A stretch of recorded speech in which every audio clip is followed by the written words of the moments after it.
구글이나 아마존 이런 빅테크 회사에서도 이런 링크가 오더라고요. 근데 저는 공부를 잘하진 않았어요. 영어도 진짜 못했고요. 거기 포트폴리오에 제 케이스 스터디 몇 개를 넣었고 비주얼을 막 넣고 리즈닝을 좀 밑에 하는 그런 형식으로 했습니다. 제가 할 수 있으면 여러분도 할 수 있습니다. 안녕하세요, 헤일리입니다. 오늘 제가 이렇게 카메라를 킨 이유는요.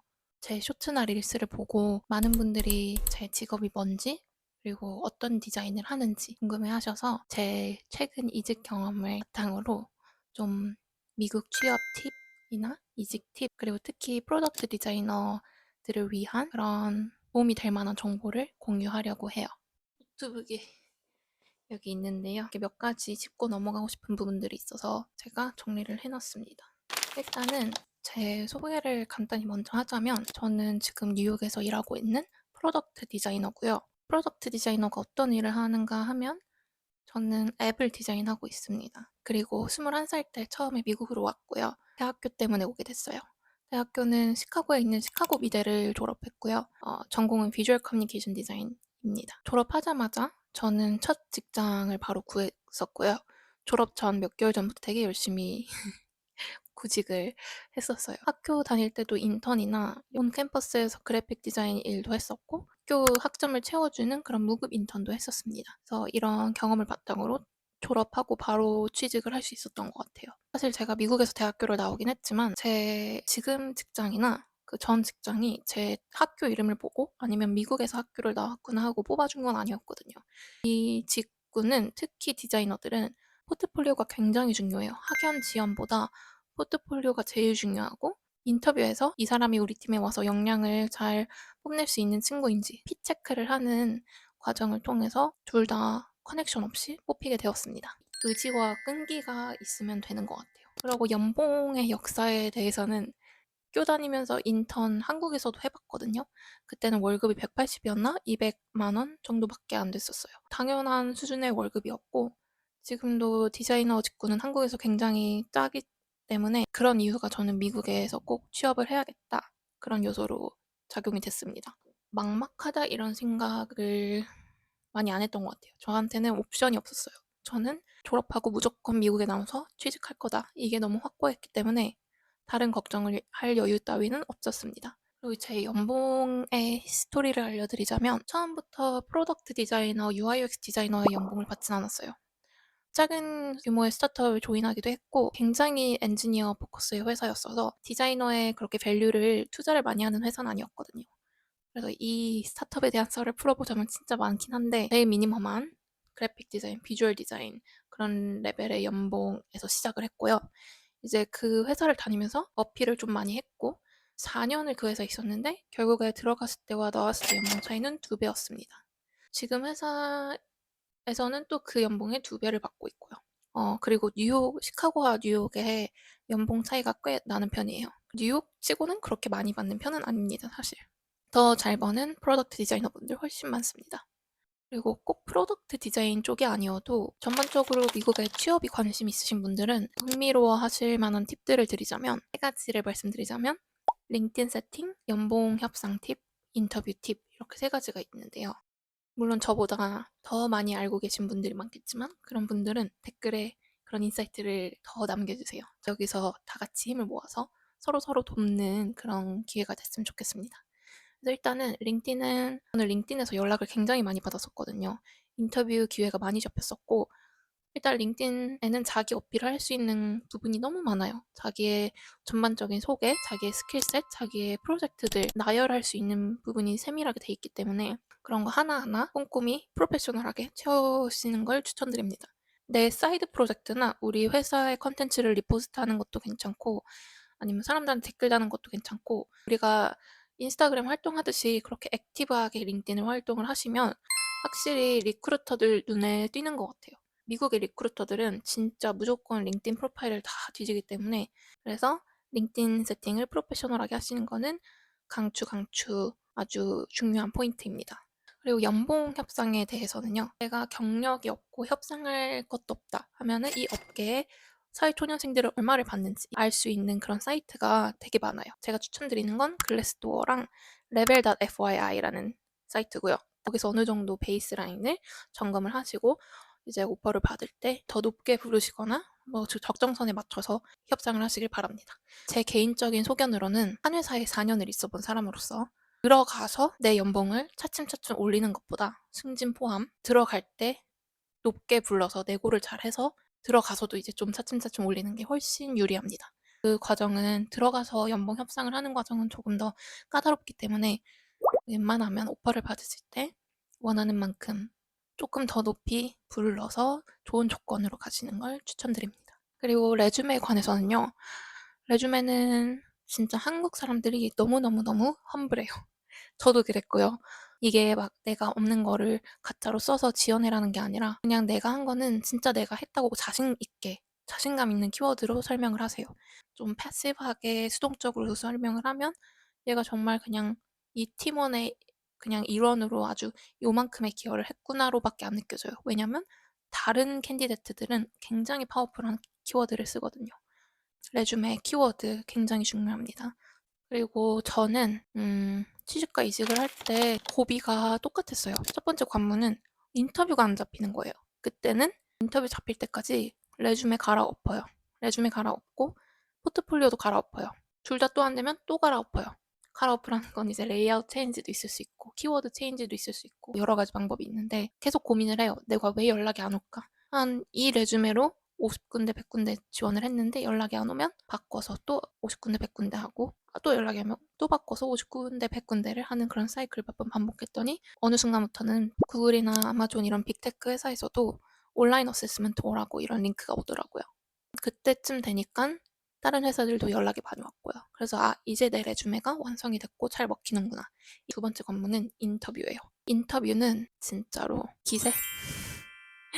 인터뷰는 기세고요.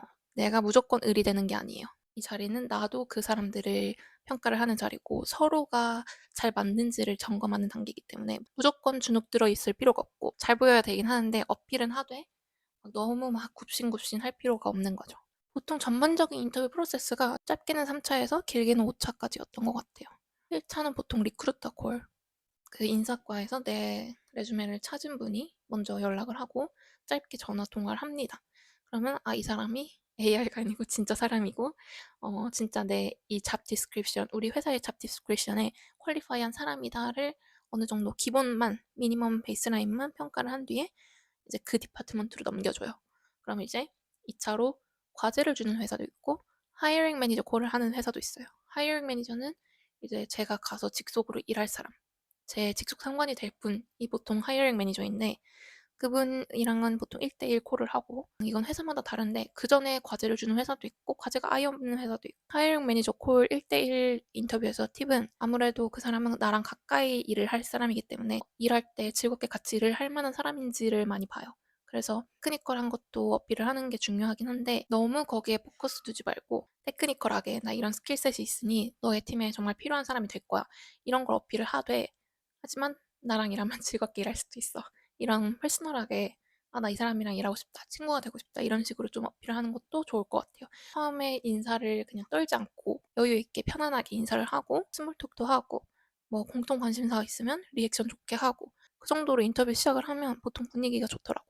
그리고 이제 제일 중요한 건 프레젠테이션인데요. 프로덕트 디자이너들은 보통 프레젠테이션 세션이 인터뷰에 포함되어 있어요. 한 3차, 4차쯤에. 포트폴리오에 케이스 스터디 한 두세 개 아니면 하나일 수도 있는데 그쪽이 원하는 개수를 보통 알려주거든요. 그리고 좀 프레젠테이션 슬라이드를 준비를 해놓고 거기서 한 40분이나 1시간, 뭐 길게는 1시간 반, 저 혼자 프레젠테이션을 합니다. 그러고 나서 질문도 받고 대답도 하고 보통 그게 4대1이긴 해요. 그 팀원들 전체랑 저 혼자 이렇게 프레젠테이션 하고 그분들이 이제 질문을 던지고 이런 형식으로 프레젠테이션을 합니다. 그리고 마지막은 보통 형식적인 건데 CEO 콜이나 좀 높은 직군에 있는 분들이 마지막 콜을 또 합니다.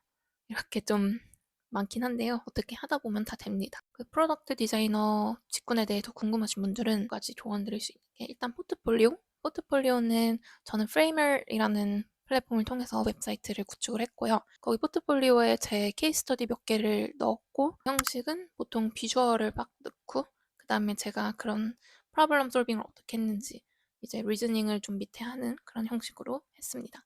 프레이머 말고도 다른 좋은 웹사이트 빌드할 수 있는 플랫폼들이 많아요. 더 자세한 게 궁금하시면 그거는 따로 프로덕트 디자인 포트폴리오에 대해서 더 다뤄보도록 할게요. 그리고 전반적으로 가져야 될 마음가짐은 진짜 어디 한번 될 때까지 해보자. 너가 이기나 내가 이기나 해보자. 이런 마인드셋을 저는 가졌던 것 같아요. 결국에는 여러 번 낙방이 되고 낙담을 할 때도 있었는데 결국에는 오기가 남았었어요.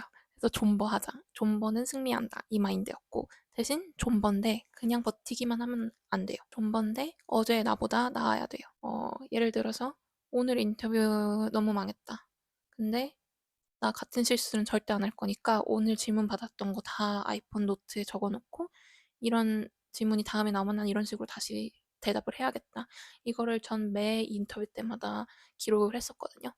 같은 실수는 안 하게. 대신 실수는 무서워하지 않고 겁먹지 않기. 그런 걸 계속 되뇌었던 것 같아요. 제가 진짜 가고 싶지 않은 회사도 인터뷰 들어오면 받아서 해보세요. 영어 너무 편하게 잘하는 사람들도 인터뷰는 다르거든요. 여러분, 우리도 한국어로 면접 볼 때 떨리잖아요. 그래서 웬만한 회사들 인터뷰 들어오면 시간 없다고 거절하지 마시고 연습이다. 이런 위기 대처, 순발력에 대한 연습이기도 하고 어떤 질문이 오는지도 볼 수도 있고 그러면 굉장히 많이 도움이 됩니다. 그리고 제가 할 수 있으면 여러분도 할 수 있어요. 정말 정말 저는 솔직히 예고나 미대를 비할 의도는 없고 저는 예고와 미대를 나와서 정말 자랑스러운 사람인데요. 근데 저는 공부를 잘하진 않았어요. 영어도 진짜 못했고요. 근데 어떻게 토플은 열심히 따서 목표가 있었으니까 대학을 오긴 왔는데 이제 말하는 영어도 너무 무서워서 타겟에서 처음에 뭐 이거 어디 있어 물어보는 것도 너무 벌벌 떨던 사람이었거든요. 근데 저도 4년, 5년 안에 이렇게 취직도 하고 이직도 했잖아요. 커넥션 없이. 여러분도 할 수 있습니다. 뭐 현실적인 제약 때문에 힘든 점은 많겠죠. 근데 이게 아예 불가능하면은 포기하고 내 갈 길을 가는 게 맞겠지만 가능성이 조금이라도 있으면 가능성이 저한테 해당이 될 수 있는 거잖아요. 저는 포기하지 않으셨으면 해요. 여러분들도 본인에 대해서 한계를 짓지 말고 원하는 거 다 하고 살아요, 우리. 제가 사실 미국에서 4년 전에 첫 직장 구할 때도 그랬고 최근에 이직 준비할 때도 그렇고 그렇게 많은 리소스들이 있지는 않았어요. 그래서 혹시나 도움이 되었으면 하는 바람에서 이렇게 영상을 찍게 되었고 이 채널, 이 영상, 이 댓글 공간이 꼭 디자이너가 아니어도 미국에서 취업을 하신 경험이 있으신 분들이라면 아, 나는 이런 경험이었다. 편하게 댓글 달아주세요. 저는 모두의 이런 인사이트가 누군가에게는 굉장히 큰 도움이 될 거라고 믿습니다.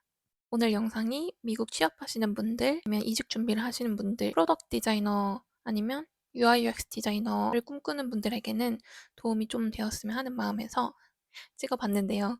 영상 재밌게 봐주셔서 감사하고요. 또 보고 싶은 컨텐츠나 커리어 관련 궁금한 점 있으시면 댓글, DM 남겨주세요. 톡구기 하다가 자고 있어요, 이제. 코씨, 옆에서 조언 한마디만 해주세요.